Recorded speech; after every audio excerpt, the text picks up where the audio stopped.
Halo, Assalamualaikum. Ketemu dengan saya Khalil Pasaribu di podcast Konsideran. Kali ini kita akan berbincang kembali dengan Bang Masudi SR setelah beberapa pekan terlewati. Bang Masudi, kita akhir-akhir ini mendapatkan berita bahwa awalnya 41 wilayah daerah pilkada yang calon tunggal setelah dilakukan pembukaan ulang pendaftaran itu menurut Ketua KPU ada 38 wilayah calon tunggal yang tersisa. Tapi menurut Idah Molik ada 35 wilayah calon tunggal yang tersisa. Nah, tetapi kan prosesnya masih berjalan dan kita akan ikuti perkembangannya nanti. Di berbagai berita juga ada disampaikan, ternyata ada masyarakat yang melakukan deklarasi melawan kota kosong secara terang-terangan, bahkan misalnya di Pilwali Surabaya, itu Hmm. ada masyarakat yang demo protes dengan keberadaan kota kosong. Bahkan Ya, mereka mereka bahkan mengatakan akan mengkampanyekan kota kosong dan KPU Surabaya juga mempersilahkan kampanyekan kota kosong. Nah, sebenarnya bagaimana sikap yang bisa diambil oleh dalam situasi wilayah di wilayahnya itu yang bercalon tunggal dan kota kosong, Pak. eh, iya, terima kasih Mas Kolil. Jadi memang memang kota kosong ini sebuah fenomena yang unik ya, walaupun secara konstitusi dibolehkan ya, tetapi memang agak ganjil ya, agak ganjil saja di mana ketika ada keran yang sudah dibuka MK bahwa partai politik boleh mengusung pasangan calonnya masing-masing itu dengan memenuhi syarat yang sudah ditentukan itu apa 6,5 sampai 10% perolehan suara ya, Ya. maka eh, ketika masih ada kotak kosong itu memang menjadi pertanyaan sendirilah kira-kira begitu. Tetapi kan persoalan kita sekarang itu bagaimana kemudian masyarakat menyikapi dan fenomena apa yang kemudian terjadi ketika di banyak daerah, bukan hanya di Surabaya saya kira ya, tapi di Pangkal Pinang itu juga Hmm. penolakan terhadap kota kosong itu juga sangat luar biasa. Nah, sekiranya wajar-wajar saja ya masyarakat melakukan penolakan karena itu bagian dari apa namanya aspirasi politik mereka bahwa mereka tidak menginginkan hanya ada satu pasangan calon di daerah mereka ketika banyak partai yang sebetulnya memenuhi syarat untuk mengajukan pasangan calon ya. Iya. Masyarakat kan pengen ada beberapa alternatif pilihan lah kira-kira begitu sehingga mereka punya pilihan-pilihan, tidak hanya satu, tidak hanya tunggal, tetapi ada banyak. Nah, dengan demikian mereka diuntungkan ya. Masyarakat itu diuntungkan, mereka bisa menimbang masing-masing siapa kira-kira yang cocok untuk diberikan amanah untuk menjadi pemimpin mereka 5 tahun ke depan, kira-kira begitu. Tapi kalau dengan hanya satu pasangan calon, maka tidak ada pembandingnya. Yang namanya pilkada itu kan kompetisi. Kompetisi itu ada paling tidak dua pesaing kira-kira begitu. Nah, kalau hanya satu apa yang disebut dengan kompetisi tidak ada. Karena itu dalam pandangan saya sah-sah saja kalau kemudian masyarakat melakukan apa namanya berbagai upaya atau gerakan atau apapun itu namanya untuk menyatakan apa namanya kehendak politik mereka untuk tidak untuk menolak keberadaan calon dengan pasangan calon tunggal itu kira-kira gitu ya. Hmm. Mereka menolak itu. Sah-sah saja tidak ada yang salah dengan itu ya. Kira-kira begitu. Itu belum terjawab. Ini bagaimana masyarakat bisa menyikapi kontestasi ini? Ini kan sudah terjadi. Lalu, Ya kalau masyarakat sih boleh saja kayak masyarakat punya hak ya. Masyarakat itu kan punya hak untuk memilih ya. Memilih atau tidak memilih itu kan hak saja mereka ya. hmm, hmm, Samalah seperti hak untuk dipilih. Itu kan setara ya. Hak dipilih dan memilih itu sebetulnya setara saja. Nah, karena yang namanya hak, maka tidak ada sanksi ketika seseorang itu tidak menjalankan haknya, ya kan? Tidak ada sanksinya. Saya punya hak untuk memilih, misalnya ya, hmm, tetapi karena saya lihat calon-calonnya ini tidak ada yang menurut penilaian saya tidak ada yang memenuhi syarat atau tidak sesuai dengan dengan kriteria yang saya inginkan, maka saya tidak menggunakan hak saya untuk memilih. Bukan hanya di daerah yang apa Hmm. namanya calonnya tunggal, bahkan di banyak daerah, di banyak daerah yang ada calonnya lebih dari satu, masyarakat pun boleh untuk tidak memilih. Ya, karena Artinya yang namanya golput ya, Bang? Maksudnya iya, golput. yang namanya hak itu kan tidak boleh dipaksakan. Ya. Ya. Karena itu kalaulah ada kemudian orang tidak menggunakan hak pilihnya, menyampaikannya beramai-ramai, kemudian diancam dengan pidana, itu menjadi aneh sendiri itu, ya kan? Yang Hmm. tidak boleh itu kan menghalang-halangi orang sehingga orang tersebut tidak bisa menggunakan haknya. Ah, itu saya setuju. Itu perlu diberi sanksi.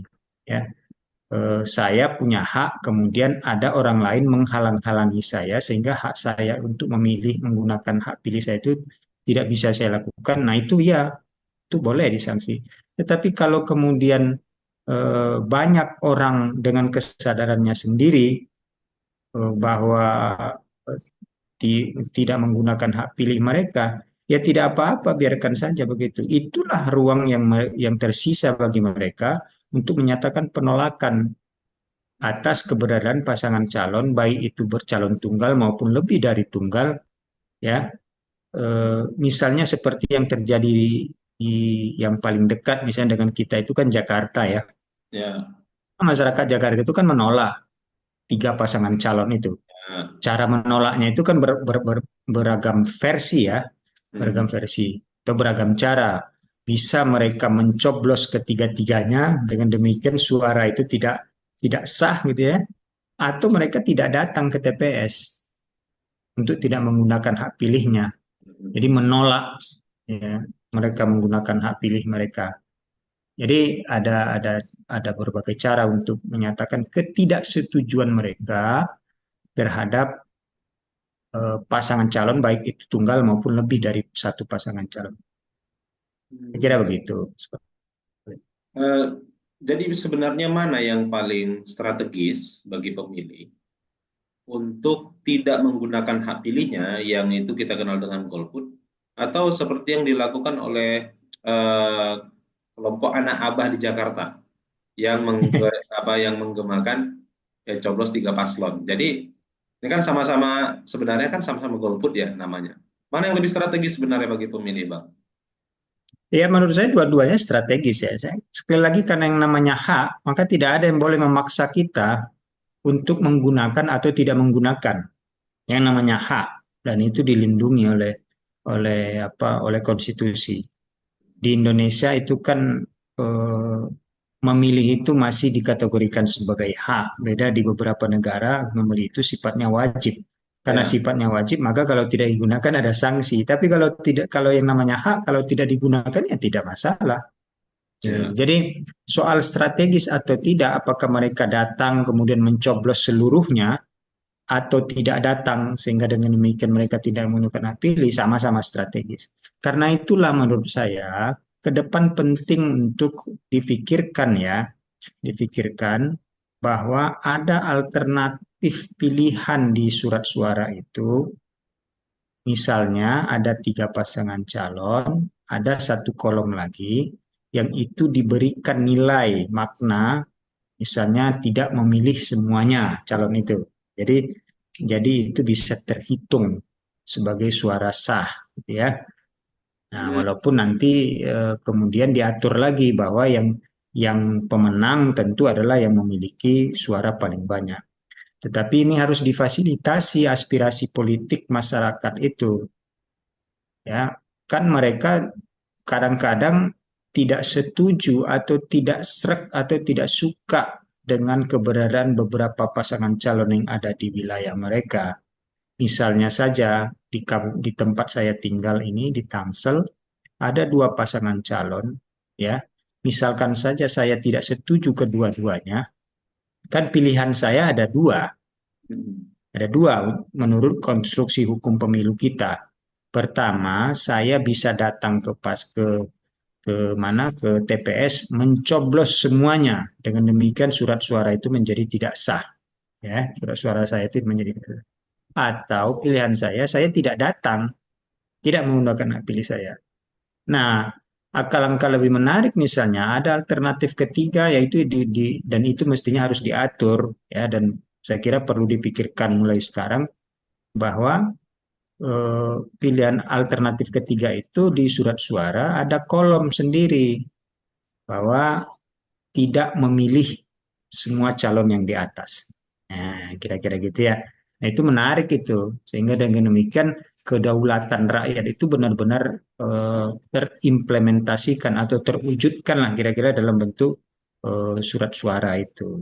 Jadi kalau kembali lagi dengan pertanyaan Mas Kolil itu tadi mana yang strategis atau di antara dua alternatif itu ya dua-duanya strategis saja. Efektif atau tidak ya karena kemudian yang menentukan nanti siapa pemenang kan tetap suara terpilih suara suara terbanyak ya. Ya, Hanya saja kan ini soal legitimasi nih ya. hmm, Legitimasi ya, politik ya. Kemudian tingkat partisipasi kan ke sana tuh larinya ya. hmm. Soal keabsahan ya tentu absah bahwa siapa yang suaranya paling banyak, makalah dialah yang kemudian akan ditetapkan sebagai apa pasangan calon terpilih. Begitu, sekali. Ya tadi kenapa saya tanya apa namanya mana yang lebih strategis? Karena kalau misalnya dia tidak mencoblos, tidak datang ke TPS kan tidak tergambar sebenarnya seberapa banyak orang-orang yang menolak kan gitu. Mm-mm, Tapi dia memang tergambar di partisipasi, tingkat partisipasi rendah. Cuman kalau dia mm-mm, mencoblos semuanya, kayak gerakan anak abah itu kan kelihatan suara rusak. Kalau gagasan Bang Masudi yang barusan, itu kan nanti kalau dia ada kolom kosong lah ya atau non of the above istilahnya ya, itu ya, yang mm-mm. tidak setuju dengan semuanya. Berarti kan nanti tergambar benar-benar dalam perhitungan suaranya gitu, perolehan suaranya. Jadi kalau kalau untuk menyatakan kedaulatannya eh, dari tiga bentuk ini mana yang paling kuat secara apa ya secara berdampak lah terhadap pengaruh gerakan masyarakat gitu ya. Gerakan ini berpengaruh gitu terhadap konstelasi politik secara langsung di pemilu gitu Bang. Ya, kalau ada tiga alternatif tadi, maka menurut saya yang bisa menunjukkan penolakan bisa ditafsirkan atau dibaca sebagai penolakan yang begitu terlihat adalah pertama golput tidak hadir, ya, tidak hadir menggunakan tidak hadir ke TPS untuk menggunakan hak suaranya, gitu ya, dan itu akan berdampak drastis kepada tingkat partisipasi, gitu ya, Iya, tingkat iya, partisipasi. Kemudian yang kedua, tapi ini yang kedua ini adalah tidak ada dalam konstruksi hukum pilkada atau pemilu kita. Itu tadi tuh nota itu ya, not apa tadi? iya, Ya, ya, the above ya istilahnya ya. ya. Jadi tidak memilih semuanya, hanya jadi suaranya kelihatan berapa yang tidak memilih pasangan calon di atas semuanya itu, tetapi juga angka partisipasinya juga bisa kelihatan ya. Iya, Nah, yang ketiga dan ini menurut saya apa namanya penolakannya itu tidak begitu terasa, ya dampaknya itu tidak begitu terasa ketika dia datang, ya, tetapi merusak semua surat suara dengan cara mencoblos calon. Nah, itu kan bisa terhitung bahwa surat suaranya rusak, tidak sah ya, bukan rusak, sorry, tidak sah, tetapi angka partisipasinya bisa bisa terhitung. tinggi. Kenapa? Ya, Iya, karena angka partisipasi itu dihitung kan dari daftar pemilih yang hadir untuk menggunakan hak pilihnya. Bahwa hmm, hak pilihnya itu bernilai atau tidak bernilai itu kan dampaknya kepada perolehan suara, ya. Tetapi kehadiran dia ke TPS itu masuk ke dalam TPS menggunakan mencoblos itu sudah terhitung sebagai bentuk partisipasi dan itu grafiknya bisa tinggi naik. Jadi bisa nanti disimpulkan oh iya, partisipasi masyarakat tinggi, ya kan? hmm. Tetapi surat suara yang tidak sah juga tinggi. Nah, surat suara yang tidak sah ini kan bisa dihitung misalnya salah coblos, ya Iya. kan? Bisa macam-macam tuh, atau ada kesengajaan. Gitu. Jadi Oh, kalau mau melihat iya, iya. dampak politik, mengukur dampak politiknya itu ya pertama itu tadi tidak datang ke TPS, nolak. Dulu kalau kita melihat kalau kita pernah mendengar di masa Orde Baru ada golput itu golongan putih itu kan itu tuh tidak menggunakan hak pilih dengan kesadaran penuh ya dengan merusak surat suara dengan mencoblos di luar kotak kira-kira begitu ya. Iya, iya, iya. Iya, iya. Bisa disimpulkan sebenarnya gerakan yang didorong sama kelompok anak abah itu sebenarnya kalau kita lihat dari kategorisasi tiga tadi yang berdampak, sebenarnya justru yang berdampaknya itu paling rendah begitu ya terhadap konstelasi politik. Karena dia itu kan kalau surat suara rusak kan bisa ditafsirkan macam-macam ya, Bang, yang kayak Abang bilang. Iya, Oh, ini karena surat-suara tidak sah, pilihnya nggak surat-suara pintar, tidak sah. kan? Iya, suara Iya, tidak sah. Ini pemilihnya salah coblos, iya. KPU kurang sosialisasi, gitu jatuhnya ya. Bisa akan bisa dibaca seperti itu nantinya ya. Padahal tujuan mereka melakukan itu kan akibat dari kejengkelan Ya, terhadap situasi nih. Ini partai ya. menolak secara terang-terangan terhadap sikap partai politik yang tidak peduli dengan kehendak politik masyarakat yang menginginkan ada calon yang sesuai dengan kehendak mereka atau ada calon lebih dari satu misalnya kan atau kalaupun pasangan di daerah itu lebih dari satu pasangan calon tetapi mereka berkehendak bukan ini yang kami mau ini Hmm. calon drop-dropan aja ini kehendaknya partai gitu kan kami mau adalah tokoh-tokoh di lokal ini yang sebetulnya bisa mereka lihat rekam jejaknya dan itu bagus. Toh kenapa ini tidak dicalonkan? Nah, akibat sikap penolakan mereka itu mereka tunjukkan misalnya datang ke TPS kemudian mencoblos semuanya.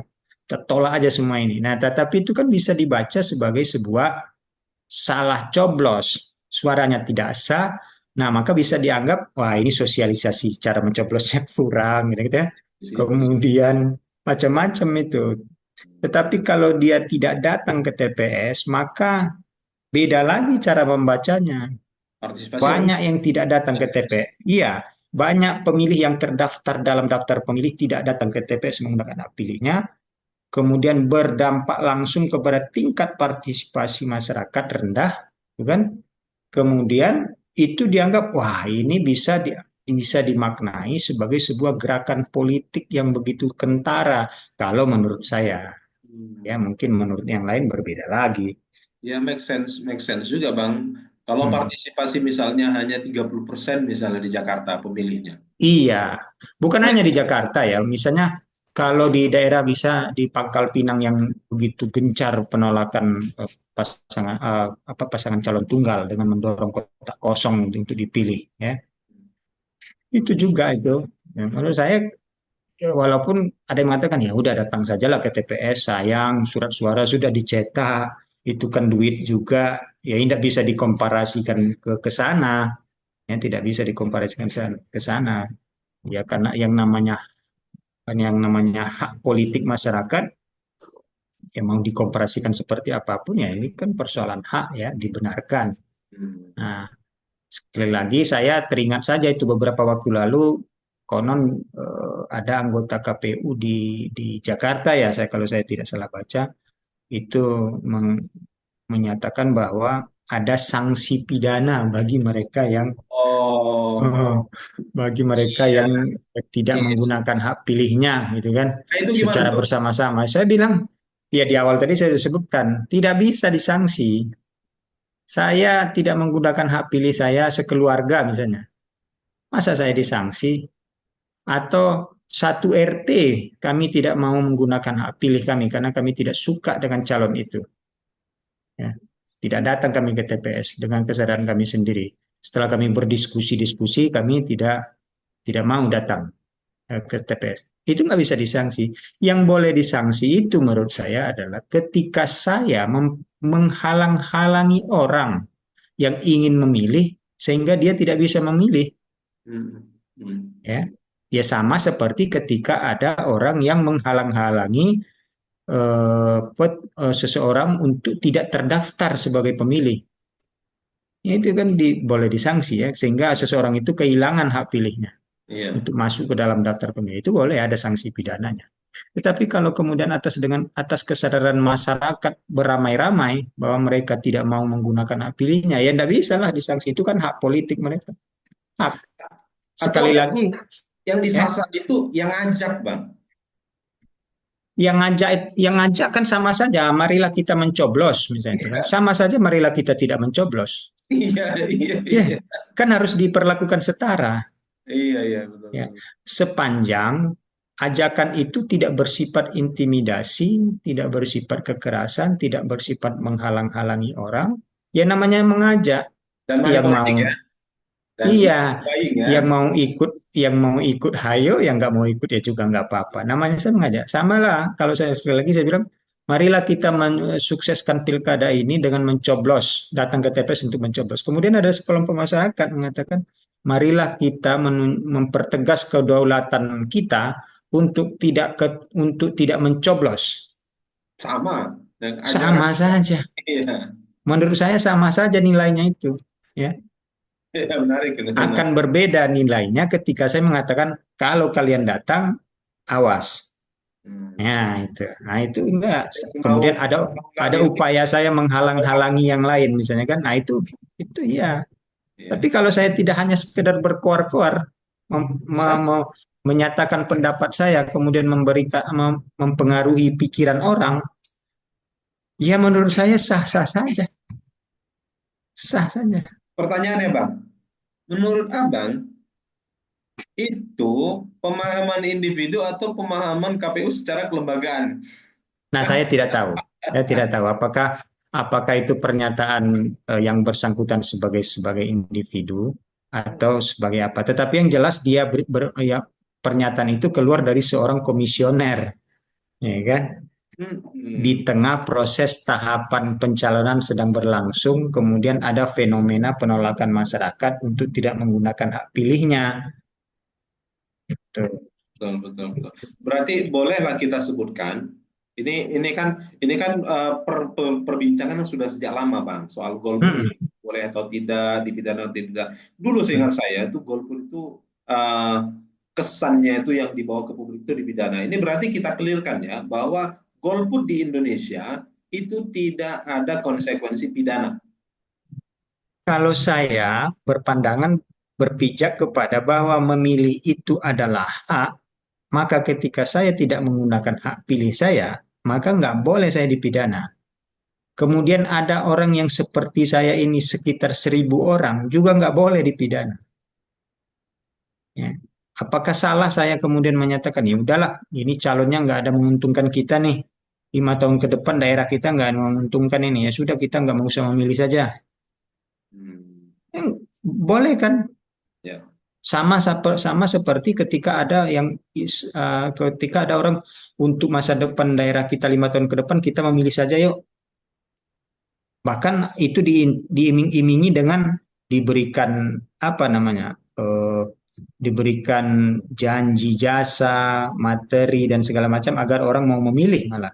Nah ini tidak Hmm. diiming-imingi, cuma diberikan disentuh saja kesadarannya bahwa ini calon yang ada ini tidak tidak menjanjikan, ini bukan sesuai dengan yang kita mau, misalnya ya, Hmm. mestinya lebih dari satu pasangan calon nih, atau mestinya yang dicalonkan ini bukan ini, ada yang lain.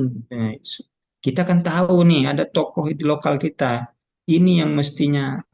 Nah, apakah itu kemudian saya bisa, kemudian dengan pernyataan begitu banyak orang yang tersadarkan, lantas kemudian dia bersetuju dengan sikap saya untuk tidak memilih, apakah saya bisa dipidana? Ini Hmm. nggak bisa dong. Nggak Ya. bisa. Saya nggak bisa juga dikategorikan saya mengganggu, Ya.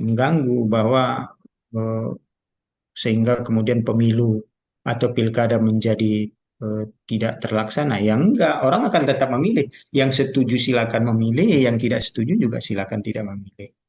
Nah, nanti kan dampaknya yaitu tadi seperti yang di awal kita bilang, dampaknya kepada tingkat partisipasi dan legitimasi, Pasti ya. ya, legitimasi politiknya. Soal hasil ya sah saja siapa yang memperoleh suara terbanyak di antara pasangan calon itu, itulah yang kemudian akan ditetapkan oleh penyelenggara sebagai pasangan calon terbaik. Ya, ini bisa jadi pemikiran baru ini sebenarnya bagi bagi gerakan anak abah itu yang Ya ini tentu pemikiran ini tentu akan ada yang setuju, ada yang tidak setuju, ya sah-sah saja kan. Menurut Ya, saya sah saja. jadi perlu kita garis bawahi ya, untuk gerakan-gerakan yang seperti yang sedang terjadi di Jakarta, partisipasi rendah itu jauh lebih mengkhawatirkan ketimbang surat suara rusak gitu ya. Oh iya, partisipasi rendah itu kan menjadi pertanda tanya, apa yang salah? Apakah sosialisasinya kurang? Iya, Atau iya. jangan-jangan ini sebagai bentuk dari gerakan politik masyarakat karena mereka sadar, ya. Nah, karena itu kembali ke tema awal tadi, bagaimana sikap masyarakat, ya menyikap terhadap pasangan calon ini, baik yang tunggal, ada kotak kosongnya maupun lebih dari satu, ya. Menurut saya bersilakan saja masyarakat kemudian menyatakan ekspresi politiknya, ya. Apakah mereka akan memilih di antara pasangan calon yang ada atau tidak memilih di antara pasangan calon yang ada. Yang perlu dipertegas bahwa masyarakat itu, rakyat itu adalah pemegang kedaulatan sejati. Ya, dia punya hak untuk memberikan suaranya kemana dia harus arahkan, ya, karena dia yakin bahwa oh si A ini akan bisa menjadi orang yang akan menentukan masa depan saya 5 tahun ke depan lebih baik. Kira-kira begitu. Oh, si A pasangan calon ini kayaknya tidak tidak menjanjikan untuk menjadikan daerah ini akan lebih baik ke depan. Kira-kira begitulah. Ya. Ya, kembali ke soal calon tunggal itu, Bang. Jadi di beberapa media kita juga membaca, ternyata sebagian pemilih itu belum tahu kotak kosong bisa dicoblos, gitu. Dan KPU diminta menggalakkan sosialisasi. Dan sebenarnya pada saat KPU coba mensosialisasikan calon tunggal sebenarnya kotak kosong, ya kan sebenarnya kan mereka khawatir juga gitu kan. Nah ini gimana Bang? Ya, ini tema-tema ini bisa agak lain ya, agak bergeser sedikit tapi masih punya irisan. Menurut saya eh, KPU harus harus sudah harus harus apa namanya? Harus memikirkan lah atau harus sudah memberikan ruang kepada kotak kosong ini untuk bisa diketahui masyarakat ini kotak kosong boleh dipilih dan boleh tidak. Ya. Jadi eh, tidak boleh kemudian kalau kita mensosialisasikan kotak kosong ini, kemudian masyarakat rame-rame mencoblos kotak kosong. Ya nggak boleh begitu. Sebagai penyelenggara harus ya mensosialisasikan bahwa bagi daerah yang calon tunggal ini ada satu pasangan calon, kemudian di sampingnya ada kotak kosong. Kolom kosong ya, tapi Kosong kemudian ya.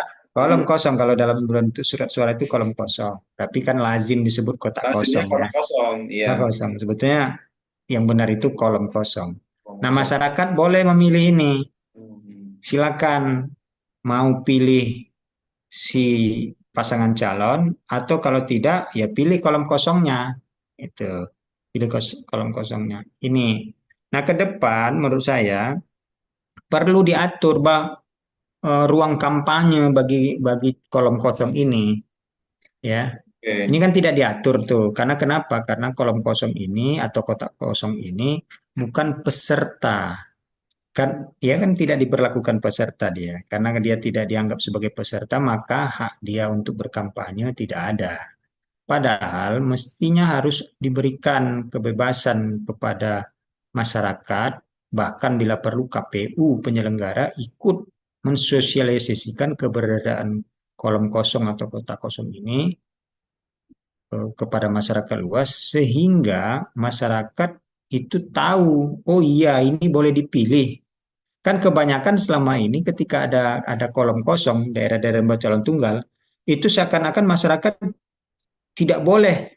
Asumsi mereka itu kan memilih itu calon ya, dua Iya, calon. iya. Nah, karena ini calon yang cuma satu, maka langsung saja coblos si calon ini. Mereka tidak memilih ini. Padahal ini harus diberikan bahwa Anda boleh tidak memilih si pasangan calon, tapi memilih si kolom kosong. Nah, ini nih yang harus diatur ke depan. Bagaimana caranya bahwa keberadaan kolom kosong ini itu diberi ruang untuk katakanlah kalau kampanye ya mungkin definisi kampanyenya nanti nggak masuk ya, tapi disosialisasikan secara masif kepada masyarakat, baik itu oleh penyelenggara sendiri ya maupun oleh kelompok-kelompok masyarakat diberi ruang untuk itu. Ya. Kan KPU kalau mensosialisasikan selama ini kan pasangan calonnya tuh yang disosialisasikan. Bagaimana cara memilih, bagaimana cara menjadi pemilih yang cerdas, yang apa namanya, pemilih yang benar, macam-macam lah. Tapi itu mestinya harus harus harus mempunyai porsi yang sama tuh. Daerah-daerah yang eh, di mana ada calon tunggal dan kolom kosong, ketika penyelenggaranya melakukan sosialisasi harus harus diberikan porsi yang sama bahwa Hmm. masyarakat boleh memilih pasangan calon ini, tapi juga boleh memilih kolom kosongnya. Dua-duanya dibenarkan. Nah itu harus harus sama itu. Nggak boleh satu saja dia mensosialisasikan. Ini nggak usah disosialisasikan, nggak boleh. Itu Mas Kolil. Nah, sedikit lagi Bang, karena memang ini berhubungan walaupun tidak kita bahas dalam. Jadi kalau nanti ternyata memang masyarakat berminat memilih kota kosong, Hmm. ujungnya kemana Bang? Jika Ya kota nggak kosong apa-apa kalau kalau ternyata kalau pada akhirnya masyarakat lebih banyak memilih kolom kosong, ya sehingga dengan demikian ketika dihitung suara kolom kosong jauh lebih besar, ya ya maka yang menang katakanlah yang menang adalah kolom kosong. kosong. Maka mau tidak mau di daerah tersebut harus dilakukan pilkada ulang. Pilkada Hmm. ulang pada tahun berikutnya, ya kan? Nah, pada tahun berikutnya itu kemudian si calon tunggal masih dibenarkan lagi untuk mendaftar menjadi peserta. Jadi mulai dari nol lagi lah, kira begitu ya. Kalau Oke. saya sih berpikir perlu diberikan sanksi tuh, nggak boleh lagi tuh pasangan calon tersebut diikut pada pilkada berikutnya. Karena Oh, kenapa? itu Biar sanksinya, itu sanksinya, nggak I boleh gitu. mestinya ya, tapi sekarang kan sanksi itu tidak ada ya. Mestinya Iya, harus diatur itu. Karena kenapa? Ini sebagai apa juga sebagai peringatan bagi partai-partai politik yang dengan seenaknya saja mencalonkan berkoalisi besar kemudian mencalonkan satu pasangan calon seakan-akan tidak ada sosok lain yang pantas dan layak untuk tampil sebagai calon. iya. Mm-mm. Jadi kalau itu diatur mungkin itu akan lebih menarik ke depannya. Jadi partai-partai pun akan berpikir ulang untuk tidak mencoba-coba apa namanya mengusung hanya satu pasangan calon. Iya. Seperti di Surabaya misalnya kan 18 partai berkoalisi kemudian memunculkan satu. Itu kan tidak apa ya, tidak Ya, tidak jalan normal cara berpikirnya, ya. jalan pintas menuju kekuasaan itu kayaknya. Iya, menurut saya itu tidak normal dan sangat merusak demokrasi kita. Nalar sehat kita diganggu oleh cara-cara berpolitik seperti itu. Iya, iya. Ya, baik, Bang Masudi, terima kasih banyak atas Baik, terima kasih Mas informasinya. Kolil. Semoga ini menjadi bahan pertimbangan bagi netizen yang menonton podcast kita. Kita akhiri, Baik, salam demokrasi. salam, terima kasih.